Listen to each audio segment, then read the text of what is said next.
Hello दोस्तों, नमस्कार। आपके अपने यूट्यूब चैनल पर आपका स्वागत है। इस वीडियो में हम बात करेंगे अमेरिका के केंद्रीय बैंक को लेकर, ब्याज दर को लेकर क्या फैसला आया है, यूएस फेड की मीटिंग से जो भी आउटकम आया है उसके बारे में, उसका बाज़ार के ऊपर इम्पैक्ट क्या देखने को मिलेगा और कौन से सेक्टर पर ख़ास तौर पर असर पड़ता देखने को मिलेगा। सभी चीज़ों को इस वीडियो में कवर करेंगे। वीडियो शुरू करने से पहले कहना चाहूँगा, अगर किसी ने चैनल पर फर्स्ट टाइम विजिट किया है तो चैनल को सब्सक्राइब कर लें और बेल आइकन को ज़रूर दबा लें। तो दोस्तों, आप लोग देख सकते हैं डाउ जोन्स में लगभग 100 पॉइंट के आसपास की गिरावट है। ऊपरी लेवल से अगर देखा जाए तो डाउ जोन्स लगभग 300 पॉइंट से ज़्यादा, लगभग 370 पॉइंट के आसपास की गिरावट दिखा चुका है। आज के दिन ही 5281 का डाउ जोन्स ने हाई बनाया था। उस लेवल से काफ़ी ज़्यादा प्रेशर आ चुका है। नेस्डेक की बात करेंगे, नेस्डेक में भी हम लोग को गिरावट देखने को मिल रही है। ये भी लगभग 113 पॉइंट के आसपास टूटा है। उच्चतम लेवल से देखें आज के तो ये लगभग 250 पॉइंट के आसपास की गिरावट दिखा चुका है। तो अमेरिका के दोनों दिग्गज इंडाइसिस में प्रेशर क्यों आया है? आज के दिन यूएस में फेड की हम लोग को मीटिंग देखने को मिल रही थी। यूएस एफओएमसी का आउटकम आते देखने को मिला है, जो उम्मीद से परे देखने को मिला। यानी कि उम्मीद कुछ और था और आया कुछ और। इस वजह से ही हम लोग को ये प्रेशर का माहौल देखने को मिल रहा है। इंटरेस्ट रेट को अनचेंज रखा जाएगा, ये तो सभी को पता था। यूएस फेडरल रिजर्व ने अनचेंज रखा है इंटरेस्ट रेट को, इसमें कोई बदलाव नहीं किया। हालांकि दोस्तों, इन्होंने प्रोजेक्ट किया है कि 2026 के आखिर तक, यानी कि दिसंबर तक, ये एक रेट हाइक करने वाले हैं। यही एक मार्केट के लिए चिंता की बात है। रेट हाइक होने का मतलब यह है कि ब्याज दरें महंगी करना, लोन महंगा करना, और ये ऐसा होगा तो मार्केट से लिक्विडिटी कम हो जाती है और ये एक बाज़ार के लिए कहीं ना कहीं नेगेटिव खबर होती है। तो फिलहाल हम लोग को ये अपडेट आते देखने को मिला है और इसी वजह से ऊपरी लेवल से हम लोग को डाउ जोन्स में और नेस्डेक में दबाव देखने को मिला।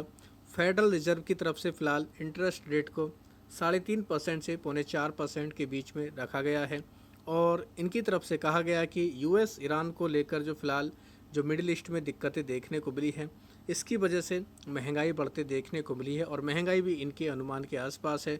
हालांकि इन्होंने महंगाई को लेकर भी अपने टारगेट को बढ़ा दिया है। तो यही एक सबसे बड़ा कारण देखने को मिला है। जो अनसर्टेनिटी फिलहाल मार्केट में देखने को मिल रही है दुनिया भर में, ईंधन को लेकर, ख़ास तौर पर महंगाई को लेकर, और इसी वजह से आने वाले समय में रेट हाइक करने को लेकर ऐसा इंडिकेशन भी दिया गया है। यानी कि फेड ने दोस्तों क्या किया, हॉकिश रुख अपना, यानी कि सख्त रुख अपनाया है और ये कहीं ना कहीं जो पॉलिसी बनती है उसके लिए काफ़ी इम्पोर्टेंट रहता है। खबर पढ़ सकते हैं आप लोग, सभी जगह आप लोग को ये खबर आते देखने को मिल रही होगी कि यूएस के फेडरल रिजर्व ने 3.5% से 4.25% के इंटरेस्ट रेट को होल्ड रखा है और इन्होंने दोस्तों इन्फ्लेशन, महंगाई को लेकर भी कई सारी इम्पोर्टेंट बातें कही है। इससे पहले दोस्तों हम लोग को अमेरिका में जो जॉब्स का डेटा आते देखने को मिला था, वो भी काफ़ी चौंकाने वाला आया था और उसके बाद तो हम लोग को काफ़ी ज़्यादा गिरावट डाउ जोन्स में देखने को मिली थी, क्योंकि दोस्तों उसमें ही उम्मीद लग चुकी थी कि इकोनॉमी तो ठीक ठाक अमेरिका की चल रही है, लेकिन महंगाई दर बढ़ रही है और महंगाई को काबू करने के लिए ब्याज दर को बढ़ाया जाता है। तो वहीं पर ही दोस्तों जो उम्मीद थी कि एक रेट कट अमेरिका में मिलेगा, एक बार ब्याज दर घटाई जाएगी, वो तो ख़त्म हुआ। अब एक बार रेट हाई किया जाएगा, अब ये हम लोग को अटकलें अमेरिका के बाज़ार में चलते देखने को मिल रही हैं और इसी की वजह से हम लोगों को अमेरिका में गिरावट का माहौल देखने को मिला। ऊपरी लेवल से नेस्डेक हो या डाउ जोन्स, दोनों इंडेक्स हम लोगों को प्रेशर में देखने को मिल रहे हैं और इसका इम्पैक्ट हमारे भारतीय बाज़ारों पर भी देखने को मिल सकता है। गिफ्ट निफ्टी देखें तो 80 पॉइंट के आसपास ये भी टूट चुका है। हालांकि बीच में ही हम लोग को काफ़ी अच्छा मोमेंटम दिखाते देखने को मिला था। अब यूएस फेड की मीटिंग का आउटकम आने के बाद गिफ्ट निफ्टी में भी हमें फ़िलहाल दबाव देखने को मिल रहा है। तो ओवरऑल कह सकते हैं अमेरिका में जो भी कुछ होता है उसका ग्लोबली इम्पैक्ट देखने को मिलता है और ये जो हम लोग को फ़िलहाल फैसला आते देखने को मिला, तो इसका भारतीय बाज़ारों के ऊपर भी इम्पैक्ट आते देखने को मिल सकता है।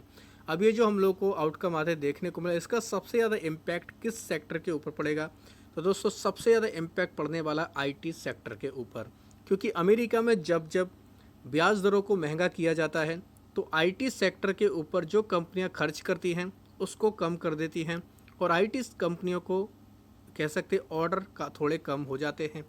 तो इस वजह से आईटी कंपनी में थोड़ी सी नरमी देखने को मिल सकती है। भारत में दिग्गज कंपनियां TCS, Infosys, HCL tech, Wipro, tech Mahindra, LTM यानी कि एलटीआई माइंट्री पहले इसका नाम हुआ करता था, Oracle financial service, persistent system, Coforge limited, इनके अलावा एम्फोसिस इसके ऊपर नज़र रख सकते हैं, Tata technology, L&T technology service limited इसके ऊपर भी नज़र रख सकते हैं, टाटा एलेक्सी इसके ऊपर फोकस रख सकते हैं, केपीआईटी टेक्नोलॉजी। इनके अलावा और भी कई सारी कंपनियां हमें देखने को मिलती हैं जो डायरेक्टली इनडायरेक्टली आईटी सेक्टर से जुड़ी हुई है और इनके ऊपर हम लोगों को थोड़ा बहुत इम्पैक्ट देखने को मिल सकता है। हालांकि ऑलरेडी आईटी कंपनियां जो भारत में हैं सभी हम लोग को प्रेशर में ही देखने को मिल रही हैं, क्योंकि इन कंपनियों में हम लोग को ऑलरेडी एआई की वजह से काफ़ी गिरावट का माहौल देखने को मिल चुका है। तो आईटी सेक्टर सबसे ज़्यादा इस खबर की वजह से हम लोग को प्रेशर में आते देखने को मिल सकता है और नेस्डेक भी हम लोगों को इसी वजह से प्रेशर में देखने को मिला और गिफ्ट निफ्टी में भी इस वजह से हम लोग को दबाव देखने को मिल रहा है। इसके अलावा बात करेंगे दोस्तों, अमेरिका में हम लोग को बॉन्ड यील्ड्स भी बढ़कर आते देखने को मिली, डॉलर इंडेक्स भी हम लोग को बढ़कर आते देखने को मिली, यानी कि डॉलर में भी हम लोग को थोड़ी सी बढ़ोतरी देखने को मिली है फेड की तरफ से जो ये डिसीजन लिया गया। साथ ही अगर बात करें यूएस ईरान को लेकर भी कुछ अपडेट हम लोग को और भी देखने को मिले। यूएस की तरफ से आधिकारिक तौर पर कहा गया है कि एमओयू को लेकर जो भी चीज़ें हैं वो जर्नलिस्ट के साथ में उसको रीड किया जाएगा और ये साइन यानी कि ये जो डील देखने को मिलेगी इसमें ट्रंप और मसूद पेजेस्कियान जो ईरान के प्रेसिडेंट हैं, राष्ट्रपति हैं, वो इसके साथ डील को साइन करते देखने को मिलेंगे। तो ये हम लोगों को कुछ अपडेट देखने को मिले हैं। इसकी वजह से क्रूड भी हम लोग को रिएक्ट करते देखने को मिला। $79 प्रति बैरल के आसपास से फिलहाल क्रूड हमें देखने को मिल रहा है। इसके अलावा बात की जाए, ट्रंप ने G7 समिट में और भी हम लोगों को प्रेस कॉन्फ्रेंस में कई सारी बातें करते देखने को मिले हैं। फ्रांस में हम लोग को प्रेस कॉन्फ्रेंस देखने को यहाँ पर ट्रंप ने कहा है कि ईरान की जो लीडरशिप है वो पहले जैसी नहीं है, वो पहले जैसी नहीं रहेगी, आगे चलकर इसका व्यवहार बदलता देखने को मिले। उन्होंने ये भी कहा कि अमेरिका चाहता तो युद्ध जारी रख सकता था, लेकिन आर्थिक तबाही से बचने के लिए शांति का रास्ता चुना। ट्रंप ने चेतावनी दी है, अगर 60 दिनों में अंतिम समझौता नहीं हुआ तो अमेरिका फिर से ईरान पर बमबारी शुरू कर देगा। तो ये कहीं ना कहीं कह सकते हैं दोस्तों, एक तरफ बातचीत चल रही है, एक तरफ डील होने की खबरें, दूसरी तरफ ये चेतावनियाँ दी जा रही हैं।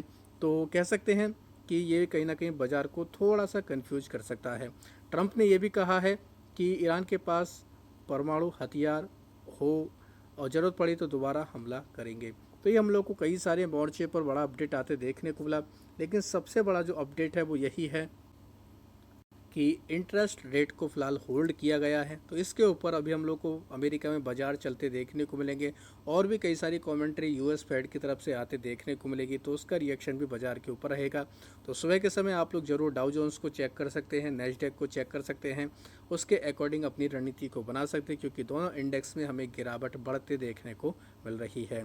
तो दोस्तों ये था कुछ लेटेस्ट अपडेट। अगर आपको ये वीडियो पसंद आया है तो चैनल को सब्सक्राइब कर लें और बेल आइकन को ज़रूर दबा लें।